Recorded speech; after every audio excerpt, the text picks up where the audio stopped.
नमस्कार किसान भाइयों, स्वागत है आपका फसल क्रांति यूट्यूब चैनल में। फसल क्रांति यूट्यूब चैनल सब्सक्राइब करें, साथ ही साथ बेल आइकन का बटन ज़रूर दबाएं, जिससे कि इस पर अपलोड होने वाली वीडियो की जानकारी आपको सबसे पहले मिल सके। नमस्कार किसान भाइयों, फसल क्रांति यूट्यूब चैनल में आपका स्वागत है। मैं इमरान आज आप पहुंचा हूं मेरठ के भट्टीपुरा गांव में, जहां पर हम आपको मिलवाएंगे SG ऑर्गेनिक्स के फाउंडर गौरव ज्ञान जी और सुधांशु जी से, जिन्होंने एक बैंक की नौकरी छोड़कर ऑर्गेनिक यानी जैविक खेती के लिए कुछ ऐसे इनिशिएटिव लिए जिसमें इन्होंने जैविक खाद तैयार करना शुरू किया और किसानों तक उस खाद को पहुंचाने के लिए, जैसा आप सभी जानते हैं कि आजकल पेस्टिसाइड के ज़्यादा इस्तेमाल से रोग हमारे शरीर में बढ़ते जा रहे हैं। तो ऐसी स्थिति में ये गौरव जी और सुधांशु जी SG एंटरप्राइजेज के जरिए जैविक खाद को प्रमोट कर रहे हैं। तो आइए जानते हैं कि कैसा इनका सफ़र रहा है अभी तक और क्या इनका अनुभव रहा है। क्या इनको लगता है कि आने वाले समय में जैविक खाद का जो फ्यूचर है, भविष्य है, कैसा रहने वाला है और कैसी इसकी देश में डिमांड बढ़ने वाली है। देश में किसानों द्वारा खेती में अंधाधुंध इस्तेमाल किए जा रहे कृषि रसायन एवं उर्वरकों की वजह से वातावरण, मानव शरीर, पशु पक्षी सभी को नुकसान हो रहा है। दोस्तों, आप जानते होंगे कि ज्यादा पैदावार के चक्कर में किसान अंधाधुंध कृषि रसायनों का प्रयोग कर रहे हैं, जिसके चलते पर्यावरण एवं स्वास्थ्य पर बुरा प्रभाव पड़ रहा है। इन्हीं सभी खामियों को देखते हुए भारत सरकार एवं जागरूक किसान जैविक खेती पर बल दे रहे हैं। इसका जीता जागता उदाहरण मेरठ के गौरव ज्ञान और सुधांशु हैं। गौरव ज्ञान और सुधांशु ने बैंक की लाखों की नौकरी छोड़कर जैविक खाद का उत्पादन शुरू किया और इसी के साथ साथ जैविक खेती का काम भी कर रहे हैं।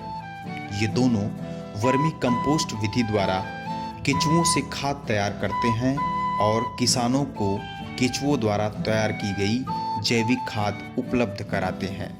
आइए इन्हीं से जानते हैं जैविक खाद घर पर बनाने की पूरी विधि। किसान साथियों, इस वीडियो को आप अंत तक जरूर देखें, क्योंकि इस वीडियो के माध्यम से हम सिर्फ आपको जैविक खाद बनाने की विधि ही नहीं सिखाएंगे, बल्कि 15 से 20 लाख रुपए आसानी से आप कैसे कमा लें, इस विषय में भी हम जानकारी आपको देंगे। इस वीडियो के माध्यम से हम आपको जैविक खाद एवं रासायनिक खादों के अंतर का तुलनात्मक अध्ययन करके बताएंगे कि जैविक खाद एवं रासायनिक खाद के इस्तेमाल से फसलों पर क्या क्या प्रभाव पड़ता है। आप स्क्रीन पर देख रहे होंगे कि कुछ मजदूर खाद के ऊपर के पुआल को हटा रहे हैं। आपकी स्क्रीन पर यह दिखता हुआ गोबर का खाद जैविक खाद है। इस खाद के भीतर कई सूक्ष्म जीव एवं छोटे छोटे केचुए हैं। ये केचुए मिट्टी को पूरी तरह चाल देते हैं, जिससे इस मिट्टी में सांद्रता हो जाती है। सांद्रता की वजह से पौधों की जड़ों को शुद्ध हवा एवं खुराक मिलती है, जिससे पौधे स्वस्थ होते हैं। आप देख रहे होंगे कि किसान छोटे छोटे पुआल के टुकड़ों को हटा रहा है, ताकि खाद शुद्ध रूप से किसानों तक पहुंचे। अब इन खादों को किसानों तक एवं ग्राहकों तक पहुंचाया जाएगा। आप देख रहे होंगे कितनी सावधानी से पुआल को हटाया जा रहा है। साथियों, आपको यहाँ बताना जरूरी है कि जैविक खाद से उत्पन्न फसल न सिर्फ स्वस्थ होते हैं, बल्कि उसकी पैदावार भी बढ़ती है एवं उसमें कोई घातक बीमारी होने का खतरा नहीं होता है। यही कारण है कि देश विदेश तक जैविक उत्पाद की मांग दिनों रात बढ़ रही है। इस वीडियो में आप देखें तो छोटे छोटे केचुए आपको नजर आ रहे होंगे। ये हथेली पर छोटा खाद का एक नमूना लिया गया है, जिसमें आप देखेंगे कि बड़े पैमाने पे छोटे छोटे लाल रंग के केचुए रेंग रहे हैं। इन केचुओं की आयु 10 वर्ष होती है और 10 वर्ष के दौरान एक केचुआ लगभग 1 लाख अंडे देता है। अब आप सोच सकते हैं कि कितने बड़े पैमाने पर अंडे आपके खेत में होंगे। आप देख रहे हैं कि निर्देश देते हुए गौरव ज्ञान किस तरह खादों का निरीक्षण कर रहे हैं एवं उसमें छोटे छोटे अवशिष्ट जैसे कि पुआल, प्लास्टिक, इन सब के टुकड़ों को बीन रहे हैं ताकि खाद की गुणवत्ता पर कोई दुष्प्रभाव न पड़े। सर, आपका बहुत बहुत स्वागत है फसल क्रांति यूट्यूब चैनल में। धन्यवाद सबसे पहले इमरान हम जी। जानना चाहेंगे कि आपका जो सफ़र है वो किस तरीके का रहा है, और एक जो मतलब नौकरी पेशा इंसान होता है बड़ा मुश्किल होता है, क्योंकि वो नौकरी में कंफर्ट जोन में होता है।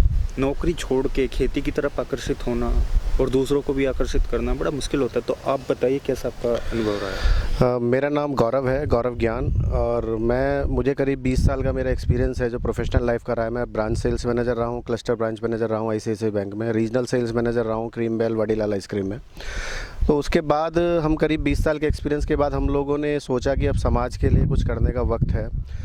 कुछ टाइम आया तो हम काफ़ी टाइम से कुछ वेंचर्स देख रहे थे कि हम कहाँ पर जाकर समाज के लिए कुछ कर सकते हैं। तो हमारे खोज में वर्मी कंपोस्ट बनाने के लिए हमने जो है देखा कि एक वर्मी कंपोस्ट एक ऐसा साधन है जहाँ हम किसानों को कहीं ना कहीं किसानों से डायरेक्टली एसोसिएट हो सकते हैं, उनकी हेल्प कर सकते हैं, उनके खेती का उत्पादन बढ़ाने के लिए उनकी लागत कम करने में कहीं ना कहीं हम सहयोग कर सकते हैं। तब हमने इस चीज़ को, मैंने सुधांशु से बात करी। सुधांशु ये मेरे भाई हैं और इनको भी जो है ये भी हमारे साथ बैंक में थे। सुधांशु। सभी किसान भाइयों को मेरा नमस्कार।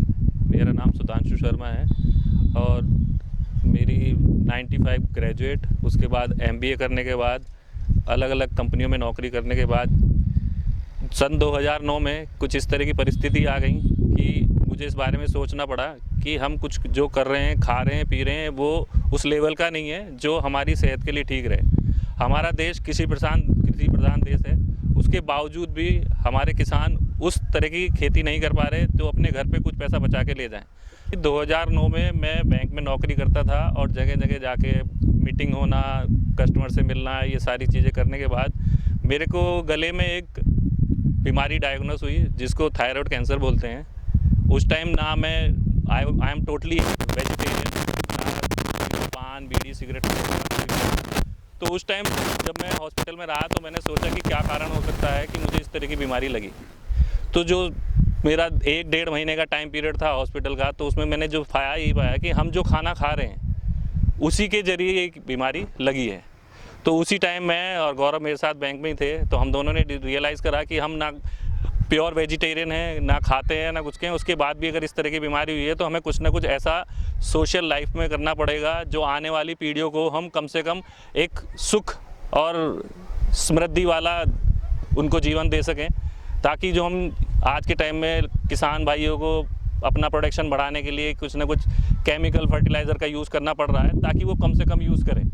उसके लिए जाने के लिए हमने सोचा कि हम किस तरह से शुरुआत कर सकते हैं, और पिछले 5-6 साल से पूरा खोज करने के बाद तो हम दोनों ने ये पाया कि एक जरिया ये है कि हम किसानों को वो चीज़ दें, सस्ते में प्रोवाइड कराएं, ताकि वो आगे आने वाली जनरेशन पीढ़ी को अच्छी खाना दे सकें। क्योंकि बच्चों की ग्रोथ आज के टाइम में सबका दिनचर्या ऐसी हो चुकी है, बाहर खेलते नहीं हैं, धीरे धीरे आउटडोर गेम्स खत्म होते जा रहे हैं, सब गैजेट बॉय हो गए हैं, अपने घर में बैठ के मोबाइल और इन चीज़ों में लग रहे हैं, तो उनकी पर्सनल ग्रोथ भी खत्म होती जा रही है। जब तक वो अच्छा खाएगा नहीं, स्ट्रेंथ नहीं होगी, तो वो देश के लिए क्या खेल पाएगा, क्या आगे चल पाएगा। तो उसी के संज्ञान में आगे बढ़ते हुए हमने पाया कि सबसे ज़्यादा ज़रूरी है कि हम खेती की तरफ इस तरह से चलें कि लोग बागों को अच्छा खाना पहुँचे, और उसके लिए ज़रूरी है कि हम उसको बिना केमिकल, पेस्टिसाइड अच्छा खाना तैयार करके दें। उसके लिए जो ज़रूरत आने पड़ी वो हमें पड़ी कि हमें जैविक खाद तैयार करनी पड़ेगी। उसके रुझान में हमने शुरू में स्टार्ट किया, हमने 40 बेड से स्टार्ट किया, धीरे धीरे मार्केट सर्विस किया। हम दोनों मार्केट में जाते थे, किसानों को कन्विंस करते थे कि हाँ आप इसकी तरफ करें, इस तरह से रुझान करें। तब जो रियलाइज़ हुआ, तो हमने अपना गौशुद्ध ब्रांड, जो गाय और भैंस के शुद्ध गोबर से तैयार खाद है, वो तैयार करनी शुरू कर दी और किसानों को बताया इसके फ़ायदे कि इसके आप जो भी यूज़ करेंगे, इससे जो प्रोडक्शन आएगी, जो भी फसल तैयार होगी, वो 100% प्योर ऑर्गेनिक रहेगी। उसमें किसी प्रकार का केमिकल, पेस्टिसाइड का यूज़ नहीं होगा। जो किसी भी मानव को किसी प्रकार से हानिकारक नहीं रहेगी। इस तरीके का खाद आप लोग बनाते हैं, और ये कैसे किसानों को आप ये जो खाद है जैविक खाद उपलब्ध कराते हैं? मेनली इसकी जो खासियत है वो ये है, क्योंकि अब से अगर हम देखें 4-5 साल पहले जो किसान है वो खुद जैविक खाद मतलब गोबर को इकट्ठा करके अपने खेत में डालता था, लेकिन पेस्टिसाइड का इस्तेमाल इतना बढ़ चुका है कि वो उसको भूल के पेस्टिसाइड का ज़्यादा इस्तेमाल कर रहे हैं। तो ऐसे में किसानों को कन्विंस करना जो बड़ा मुश्किल होता है, तो कैसे आप लोग करते हैं? देखिए, जो किसान भाई हैं हमारे, हम लोगों की परंपरा रही है कि हम खेत का जो खेती जो स्टार्ट करते हैं वो हम जो पुरानी गोबर की कूड़ी होती है वो इकट्ठा करते हैं, पूरे साल भर उसको डालते हैं। अभी क्या हो गया कि अब हम लोग जो हमारे पशु हैं, हम पशु को उतना अच्छा पहले नहीं खिला पा रहे। पहले हम लोग बिनौला खिलाते थे, सरसों खिलाते थे, अच्छी बरसीन खिलाते थे, तो अब गोबर में भी वो शक्ति नहीं रह गई है। तो हम किसान भाई को दूसरा, एक गोबर का एक सबसे बड़ा नुकसान है कि आपके खेत में दीमक पहुंच जाती है। तीसरा, वीड्स जो है वो डेवलप हो जाती हैं, क्योंकि वीड्स का भी प्रिय भोजन जो है वो गोबर है। तो हम किसान भाई को मोटिवेट करते हैं कि किसान भाई जब भी खेत तैयार करें तब कम से कम गोबर की खाद का इस्तेमाल करें और हमारी वर्मी कंपोस्ट को यूज़ करें। बेसिकली वर्मी कंपोस्ट के जो फ़ायदे हैं वो ये हैं कि इसमें हम गोबर के अंदर ऑस्ट्रेलियन ब्रीड है एसिना फटीडा, इसको रेड रिंगलर भी कहते हैं, रेड अर्थवॉर्म भी कहते हैं, हम वो डालकर इसको तैयार करते हैं। करीब करीब 45 से 50 दिन हमें खाद तैयार करने में लगते हैं। ये जो अर्थवॉर्म होता है, ये अर्थवॉर्म सिर्फ ये खाद बनाने के लिए ही बना है। ये इसको खाता है और खा के जो निकलता है और उसके बाद जो ये प्रोड्यूस करता है, इसको एक ईश्वर से शक्ति है कि जब आप जो भी खा के निकलेगा उसमें मैग्नीशियम, पोटेशियम, जिंक, सल्फर, ये अपने आप ही इसमें खाद में गुण आ जाते हैं। और हमने अपनी खाद की जो लैब टेस्ट कराई है उसमें हमने भरपूर मात्रा में ये पाया भी है। और किसान को हम भरोसा देने के लिए हम अपने लैब टेस्ट ज़रूर कराते हैं। महीने 2 महीने के अंदर हम अपना पूरा बैच लैब टेस्ट कराते हैं। हमें भी पता चलता है कि आखिर हमारी खाद की गुणवत्ता कहाँ तक हम लोग मेंटेन कर पा रहे हैं। अभी किसान भाई को, चूँकि अगर मैं उसको बोलूँ कि एकदम से केमिकल छोड़ के ऑर्गेनिक में आ जाए तो वो नहीं तैयार होता, क्योंकि वो कहीं ना कहीं सोचता है कि उसके पैसे, उसने जो लागत लगाई है, क्या वो निकलेगी या नहीं निकलेगी। तो हम किसान भाई को भी मोटिवेट ये कर रहे हैं कि सिर्फ खेत जो है वो वर्मी कंपोस्ट से आप तैयार करें, नंबर 1। नंबर 2, जो भी आप अपने लिए पैदा कर रहे हैं कि एक खेत का थोड़ा सा चंक, चाहे वो 1 बीघा 2 बीघा, वो कम से कम अपनी और अपनी फैमिली के लिए प्योर ऑर्गेनिक करें। उसमें वर्मी कंपोस्ट डालें। ऑर्गेनिक के और भी बहुत सारे ग्रोथ प्रमोटर्स, माइक्रो राजा वगैरह बेस आते हैं। किसान भाइयों को हम किसान भाइयों की ज़रूरत या मिट्टी के हिसाब से एनरिस्ट करके कस्टमाइज वर्मी कंपोस्ट भी प्रोवाइड करते हैं, जिसमें हम उनको ट्राइकोडर्मा बना देते हैं, सुडोमोनास लगा के देते हैं, नीम खल, पीएसबी, माइक्रो राजा, ये सब लगा के देते हैं। हमने बेसिकली क्या किया है, हमने पूरी फसल को एक 3 पार्ट में डिवाइड किया है। पहले हम मिट्टी पे काम करते हैं। मिट्टी पे काम करने के लिए हम उसमें ट्राइकोडर्मा, सुडोमोनास लगाते हैं। उसका काम क्या है कि वो ज़मीन के आपके कार्बन एक्टिव करेगा, आपके बेड कार्बन ख़त्म कर देगा, गुड कार्बन को एक्टिव करेगा। उसके बाद हम उसको उसमें ट्राइकोडर्मा लगाते हैं, एजिटोबैक्टर लगाते हैं। ट्राइकोडर्मा आसपास की जो नाइट्रोजन है जो जड़ों में पड़ी हुई है या एटमॉस्फेयर से लेके वो जड़ों को देता है। एजिटोबैक्टर आपका जड़ों का फैलाव करता है, जड़ों की फंगस दूर करता है। फिर हम पीएसबी लगाते हैं। पीएसबी क्या करता है कि आपकी मिट्टी में जो भी बेकार पोटेशियम वगैरह, फास्फोरस पड़ी है, इसको घुलनशील बना के जड़ों को देता है। हम नीम खल लगाते हैं। आपके खेत में यदि दीमक है, वो दीमक या ज़मीन में जड़ों को नाइट्रोजन मिलती है, हम एक पूरा ट्रीटमेंट उसको जो है करके देने की कोशिश कर रहे हैं। हाँ, नमस्कार किसान भाइयों। आपने जैसे अभी देखा था कि वहाँ पे हमारा जो है सारा, जहाँ पे अभी हम थे वहाँ पे सारा वो प्रोड्यूस होता है। वहाँ पे हम वर्मी कंपोस्ट बनाते हैं। बनाने के बाद जो रॉ वर्मी कंपोस्ट है वो हम वहाँ से उठाते हैं। ये इस टाइप की हम खेत से लेके आते हैं। ये बिल्कुल रॉ है। इसमें जो है आपको पत्ते भी मिलेंगे, बिल्कुल थोड़ा थोड़ा गोलियाँ भी मिलेंगी। इसको हम यहाँ से लाने के बाद क्या करते हैं, तो इसको हम, ये हमारा कटर है, इस कटर में हम इसको डाल देते हैं। कटर में डालने के बाद ये इसको बिल्कुल बारीक कर देता है। बारीक करने के बाद यहाँ से निकल के ये छलने में आ जाती है। छलने में छनकर, और ये बिल्कुल देखिए आप, बिल्कुल लकड़ी का जो है बिल्कुल बुरादे जैसा ये बिल्कुल बारीक हो जाता है। और जितनी भी इसमें गंदगी थी सब छनकर वो हमारी ये पीछे निकल जाती है। जितनी भी गंदगी ये सब छनी हुई है, ये सब गंदगी सब इसमें आ गई, ये अलग हो गया।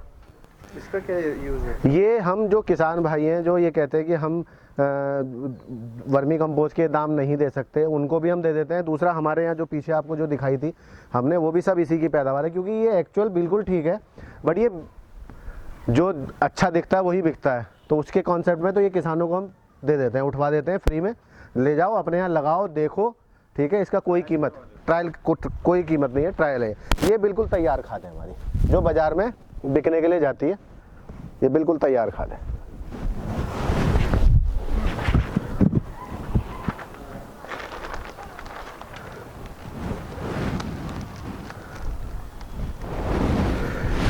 जो बाज़ार में हम लोग खाद अवेलेबल कराते हैं, ये हमारा 40 kg का पैक है,